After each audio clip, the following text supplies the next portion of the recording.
excited to be here today with my dear friend, Wendy English. Wendy is the director of the Small Business Development Center in Northern Utah, Brigham City, as a matter of fact. And she has worked with startups for 10 years. And as many of you know, when I'm on podcasts, I often recommend that you go to the SBDC. They have just amazing resources, connections with investors. But I wanted to ask Wendy, tell us a little bit about how you work with startups. I would love to talk about startups because I am passionate about entrepreneurs. They are just the best people, and they've got so much guts, because it is scary and expensive to start up a business. And so I admire them so much for their tenacity, and they're willing to take risks. And usually when they come in the first time, they just have an idea. They have a concept that they're interested in.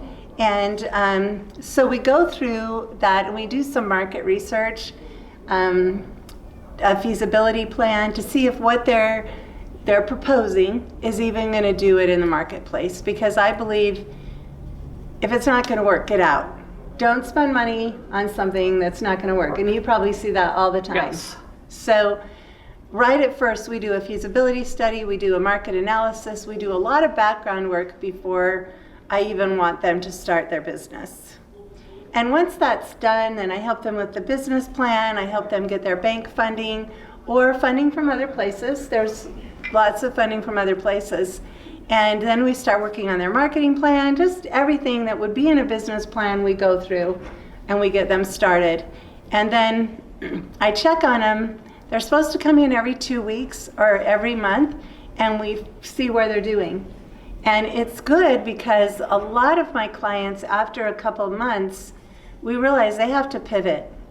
The idea is good, but it's not the moneymaker. Suddenly they see, as clients are coming in, that the moneymaker is over here. You're absolutely right. So Clayton Christensen, a Harvard innovation fame, did a study and found 70% of startups have to pivot to be successful.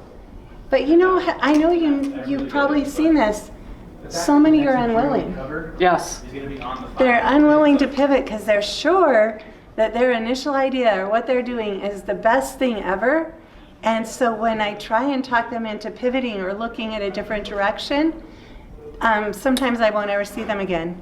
But then I see their business collapse. So it's really important as a business owner, and Judy has taught me anything, it's this: you have to be humble.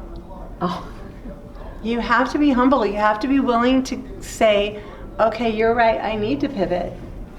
Because just on our little main street, we had a girl that opened up a reception center, and she didn't have anything for sale in her store, but it was so cute, and people walked in and wanted to buy stuff.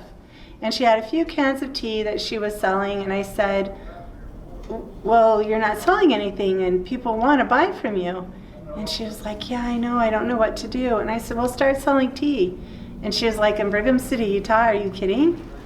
And I said, no, sell tea. There's a market for it.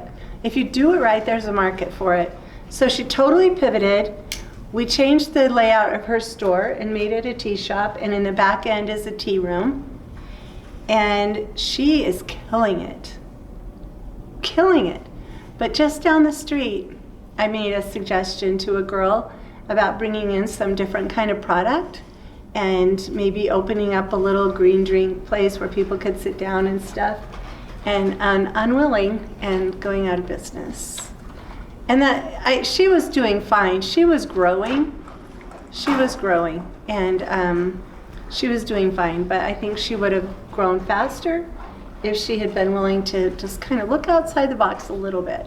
Yeah, and I always talk about how critical it is to be coachable. And that's probably the number one thing that angel investors look for, because they're betting on you, and they want to make sure that you're going to listen to their input.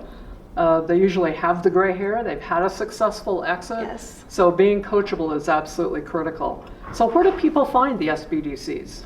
So you can go online to sbdc.org, and there's a whole list of them, of all of them across the country, and it will tell you the one that's in your county. And every county in the United States should have an SBDC to go to.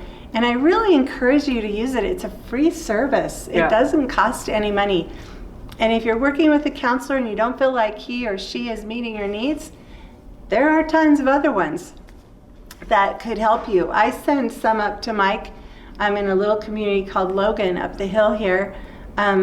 I send people to him all the time because I know he would better meet their needs than Yeah. I am. Yeah. And so it's just an awesome resource. And, you know, they can help you with your pitch deck, help with the business plan. Wendy talked about how critical it is to have a feasibility to really understand that market.